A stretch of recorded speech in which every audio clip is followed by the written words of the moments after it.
In Teleprime 4, we have come up with a great feature which is called import from Excel. So एक ये ऐसी requirement थी जिसको जो बहुत सारे बिजनेस ओनर्स की, अकाउंटेंट्स की, as well as an auditors की रिक्वायरमेंट थी, जहाँ पे वो चाहते थे कि जो हमारा डेटा एक्सेल के अंदर मेंटेन हो रहा है वो डायरेक्टली टैली में आ जाए. And now tally has bring up this feature which is excellently drafted. आपके पास कोई भी डेटा किसी भी फॉर्म में अवेलेबल है, आपने किसी भी सॉफ्टवेयर से डेटा निकाला हो, चाहे वो आपका एक बिलिंग पॉज का सॉफ्टवेयर हो, चाहे आपकी खुद की स्टार्टअप है और आपकी खुद की वेबसाइट है, उसका डेटा हो, आप वो डेटा निकाल के और डायरेक्टली एक्सेल के थ्रू इंपोर्ट कर सकते हैं टैली के अंदर.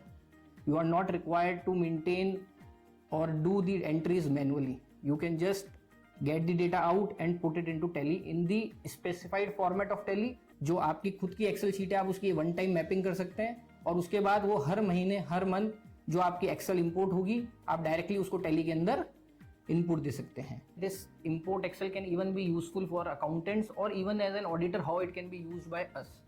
So suppose there is an e-commerce operator who is doing his sales at n number of websites through using Amazon or Flipkart or Swiggy, Zomato. Now all the invoicing and all the things are maintained at the Amazon portal only. But while filing the GST returns or while doing the compliances, he needs to maintain his tally also.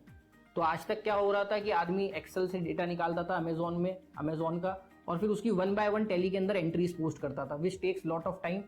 And जब वो manual entries करता था तो accuracy पे भी एक question mark हो जाता था. तो as an auditor we need to check it in detail कि भैया ये एंट्रीज जो हो रही है वो सही हो भी रही है कि नहीं हो रही है. या फिर लोग क्या करते थे, इसका शॉर्टकट यूज करते थे कि वो क्या करते थे, एक बल्क एंट्री टैली के अंदर पोस्ट कर देते थे.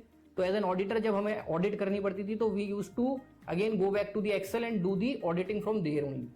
But with this feature of import Excel now it is very easy कि आप अपना अमेजोन से एक आपकी एक्सेल जो एक्सेल है सेल्स की उसको निकालें और उसको एक बार के लिए मैप कर दें टैली के साथ में. That's it. जैसे ही आप मैप करके हिट करेंगे तो all your entries will be posted into Tally, all your single entries will be posted into Tally. And this will help as an auditor also कि आपको जब ऑडिट करनी है तो you will get all the data relevant in the Tally itself and you are not required to go to Excel और do checking from here and there. So it is a very easy process. In the same way, all sales return or of any website, you just need to link it once and you will get the data.